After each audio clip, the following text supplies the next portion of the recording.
these are my thoughts as a realtor on the housing affordability crisis in the central Okanagan, in the greater Kelowna area, and arguably throughout the province of BC. And when I say housing affordability crisis, I'm talking home purchasing crisis, specifically the entry-level market. Kelowna is always going to be one of the more expensive home buying regions in the country. Just people want to move here. The climate, the lakes, all that stuff, we always talk about it. Our prices are always going to be up there. And we build a lot of bigger homes. So the averages even look more expensive than they are in terms of our average house price.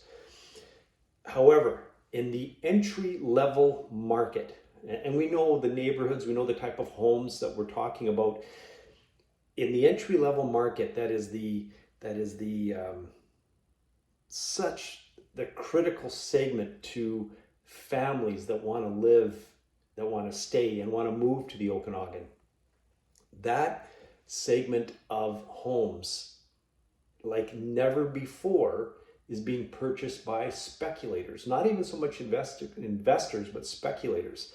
In the last few months, we have seen speculators competing with the typical home buyers for those homes. And the issue is, the speculators, A, they can come in subject free because they've got the deeper pockets. B, again, because they're speculating, they are overpaying. They are driving up these prices like I've been a realtor here since 1991, and we've never seen the increases that we've had the last few months. Let's give you one example. In the Rutland South neighborhood, for example, bi-levels sold built between 1970 and 1990.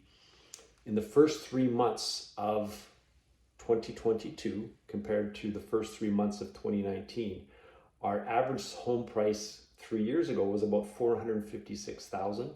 This year, it's just a shade under $1.1 million. And this is again for what is considered entry level, bi-level, 1970 to 1990 built. And coincidentally, and another interesting fact, 3 years ago, about 26% of these homes were being purchased by speculators, people that aren't living in the home, people that are strictly renting them out. This year, my research tells me that almost 87% of these homes are being purchased by non-owner occupiers. And that is what we're seeing throughout neighborhoods throughout our city in that price range. That's a problem.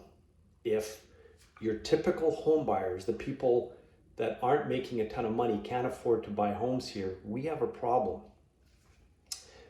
The provincial government's suggestion, their legislation coming of a 7-day right of rescission is useless, is going to do nothing. I won't get into reasons why, but it is useless. It is going to do nothing. And I'd be very happy to discuss that if you have questions. Conversely, as a realtor, I was very disappointed in the British Columbia Real Estate Association's recent white paper. Their list of ideas, capped off by their suggestion to combat what the province was suggesting, BC REA's suggestion of a 5-day hold period. When you list a home, no offers can be considered for 5 days. All that was going to do is make speculators wait 5 days before they outbid a home buyer. Both suggestions flawed. The problem in our world is we're not being honest with ourselves with the fact that the speculators are buying up these homes. The province not addressing it, the feds aren't addressing it, and our industry is not addressing it. The federal government just passed, announced a law coming that is going to ban foreign ownership for 2 years. And that's great, I have no problem with that, but foreign owners aren't the issue right now, it's speculators. And I love my speculators, we love our investors, these are some of our best clients. However, we have to be aware of the issue, and we have to come up with a plan to give your typical home buyer a shot. My suggestion is zoning. That when the cities are allowing future subdivisions, they look strongly at zoning bylaws that require owner occupiers to live on site, to take speculators out of that market. So a few things.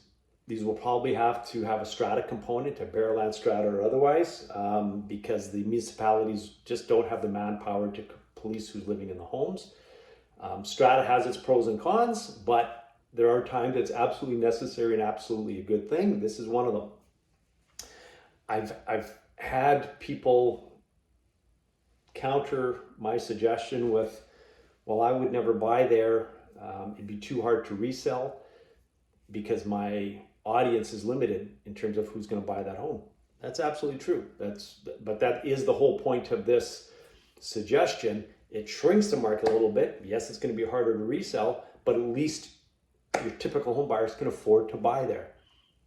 These areas arguably should have suites to allow for the rental market.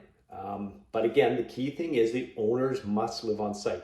This might require amendments to the Municipality Act. I don't know, but I don't want to hear from our governments, we can't do that. Why can't we do it? Let's make some hard decisions. In the city of Kelowna, I know for years we were known as an area that catered to retirement, and that's great. But when UBC Okanagan came along, we started to get younger, we started to get hipper. There's so many things for our families to do here, but they can't afford to live here anymore. Unless you've got money falling out of your pockets, it's over. This is fixable, folks. Come up with a plan for homeowners to be able to afford to buy a reasonably affordable home. The rental market is very important. We have to worry about our tenants as well. And I love what our city is doing with regards to rental purpose housing. That's very critical. But let's also think about our home buyers, because that is also a critical segment of our market. It's something we should be thinking about. There's my 2 cents.